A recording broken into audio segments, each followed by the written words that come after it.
there, Night Dwellers, it's your favorite vampire VTuber, Sonata Dawnstar, sinking my fangs into another game review. And this time, we're taking a first look at Girls Frontline 2. The long-awaited sequel has finally hit Steam, and let me tell you, I've been playing since early December, and I have thoughts. So grab your energy drinks, load up your gacha pools, and let's get into it.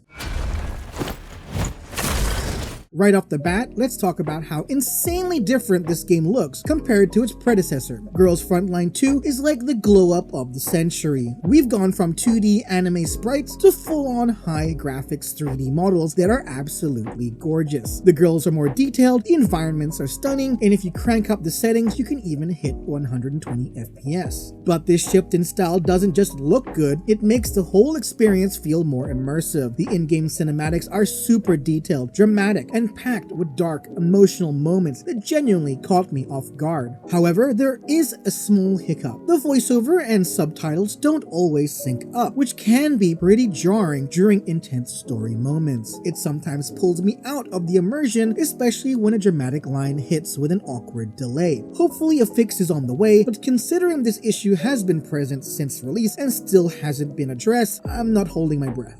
リフトまであるの？おそらく大型の貨物を運ぶためのものね。キャロリック、コルフェンに基地を降りると伝えて。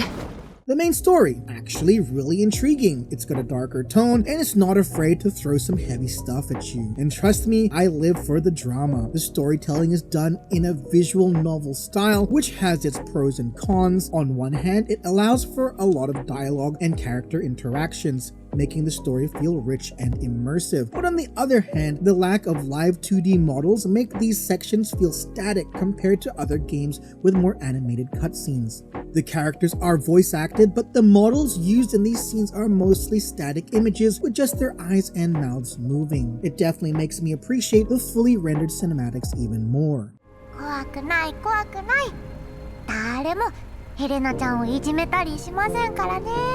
Now, let's talk combat. If you've played XCOM-2, you're gonna feel right at home. It's turn-based, strategic, and honestly super satisfying. There is auto combat, which is nice for grinding, but let me give you a pro tip. Do not use it on boss fights, unless you want to watch your squad get absolutely obliterated. The AI tends to make questionable decisions like ignoring cover, wasting skills at the wrong time, or failing to prioritize high-threat enemies. That is until I got Suomi. With her, you might be able to auto through bosses, but even then, expect at least one casualty. I learned that lesson the hard way.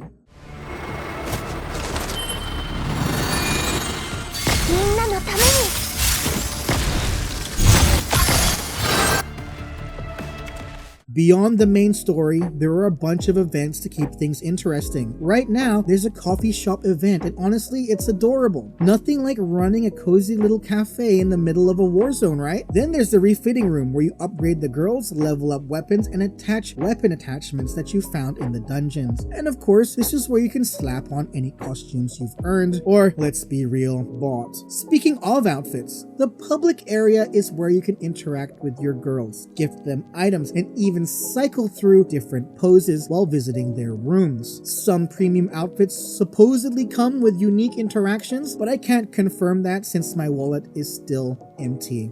There's also the dispatch room, where you can send your girls on missions, and the weapon gallery, where you can proudly display your favorite firearms. Because nothing says home decor like a wall of high-powered weaponry.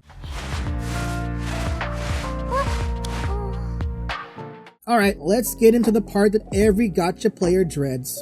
The rates. Girls Frontline 2 runs limited character banners that last about 3 to 4 weeks. Once the banner ends, the featured SSR girls do not get added to the normal pool. You either get them now or wait for a rerun. Your options for pulling: limited permissions or premium currency. SSR drop rate is 0.6%. Yep, you heard that right. SRs and weapons are 6%. The pity system is basically that an SR every 10 pulls, an SSR every 80 pulls, and if you don't get the rate up SSR the first time, the second one is guaranteed. Hard pity is at 160 pulls, and soft pity kicks in at pull 58. So yeah, prepare your wallets or prepare your patience, or both. The game does provide a decent amount of free pulls through login bonuses, events, and missions, but with the SSR rates being quite low, you'll still need a fair bit of luck or a lot of savings to get your favorites.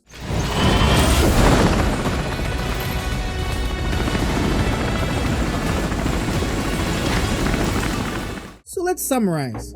Girls Frontline 2 is a massive upgrade from its predecessor, with stunning 3D visuals, intense combat, and a dark, engaging story that had me on the edge of my seat. The cinematics are top tier, though the visual novel sections could use a little more life. Combat is strategic and fun, but don't rely too much on auto unless you enjoy pain. And the gacha, well, may RNGesus be with you. Overall, if you love strategy games, high-quality character designs, and gacha-fueled heartbreak, this game is absolutely worth checking out. And the best part, it's available to download now on Steam. This means better accessibility, potential performance improvements, and easier updates for PC players. Plus, with Steam's community features, sharing your experiences or gacha pain with others is just a click away. So if you prefer to play on Steam, now you can. And that's it for my first impression of Girls Frontline 2. If you enjoyed this, don't forget to like, subscribe, and hit that notification bell so you don't miss my next gaming review. Also, feel free to share this video with your fellow gacha enthusiasts. Until next time, stay sharp, stay spooky, and may your pools not be cursed. Sonata Dawnstar, signing off.